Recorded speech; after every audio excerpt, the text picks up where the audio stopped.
TNA Slammiversary is this Sunday, and we have not talked about TNA for a very long time. That is because there's a lot to go on about with TNA, and we'll get to that right away with TNA, and it's very interesting because TNA, for the longest time, has been trying to stay on television to begin with, and it's been a very weird situation ever since they lost. I think the last time we talked about them, they were moving from Spike TV to Destination America, or they were already on Destination America at that point. And I believe it was actually Bound for Glory or Slammiversary last year that we talked about them. And at that time, Jeff Jarrett had a professional wrestling boom of some kind, to the point where we had the King of the Mountain Championship made, which Jarrett obviously won. Excuse me. To which that point, it kind of makes you throw up your mouth a little bit seeing that happen. But regardless, you have a hot potato of the title that did not happen usually in King of the Mountain matches. It's just single matches or whatever. Basically, the television title became a King of the Mountain Championship.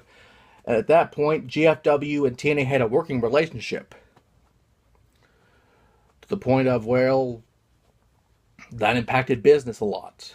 And of course, GFW was quickly exorcised from TNA to the point where Jeff Jarrett now has a gold buying boom with Global Force Gold, which is honestly a Ponzi scheme, but we'll get to that another time because I could talk about that all day if I wanted to, just how ridiculous that is.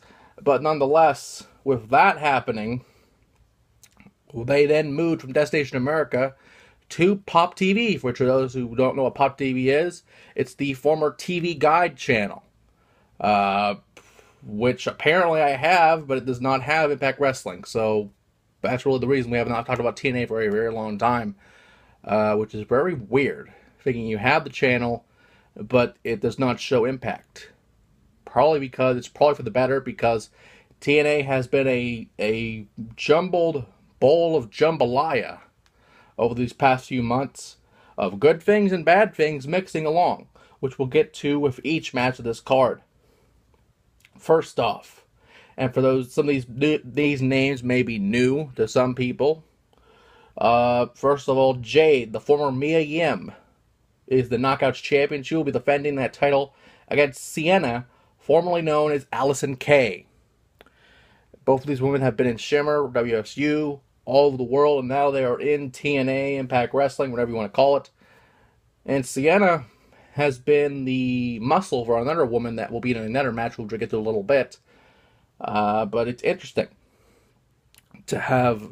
This is basically her first major show, for TNA at least, because Impact is a weekly thing that's been taped in advance for months and months leading into this, which I held back until now because I wanted to actually see how the card would finalize.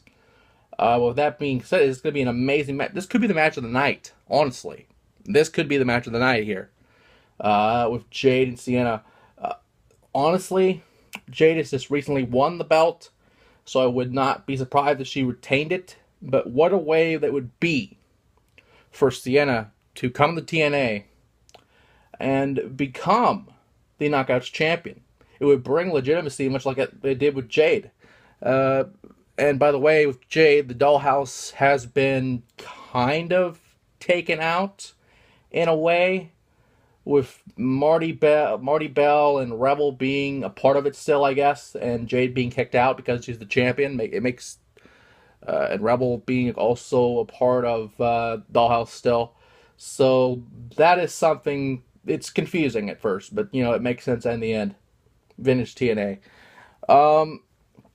Speaking of Vintage TNA, a fatal four-way for the X Division Championship. Trevor Lee versus the Big Dog, Andrew Everett, versus DJZ versus Eddie Edwards, which we should be asking, where is Davey Richards? Well, he got injured again at that point, and which impacts tag match we'll get to in a little bit. But this match is put together for the heck of it. Trevor Lee recently beat, I believe it was Tigre Uno for the title, and has held on to it ever since. But this is a fatal four-way. And you do have a big dog in Andrew Everett in the match. So, if anything, anyone can win this match. My prediction is simple. Anyone but DJZ, because he's probably on the way out after this match anyway. An interesting match. There's not really an opponent for this man, but Braxton Sutter, who is formerly known as Pepper Parks, from CCW fame, a lot of indies over the years. This guy is a veteran, a ring general at some times.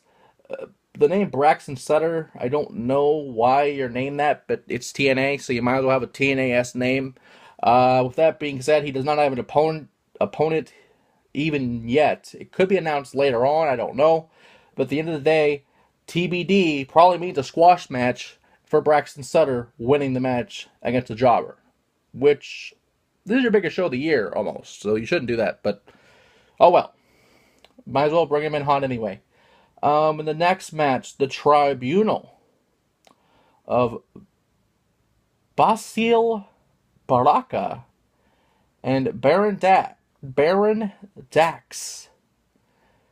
TNA's names, again, I apologize, but you may know them better as Sylvester Lefort and Marcus Louis from NXT, as they face Grado and Mahabali, the fucking Indian guy they signed, Mahabali Shira.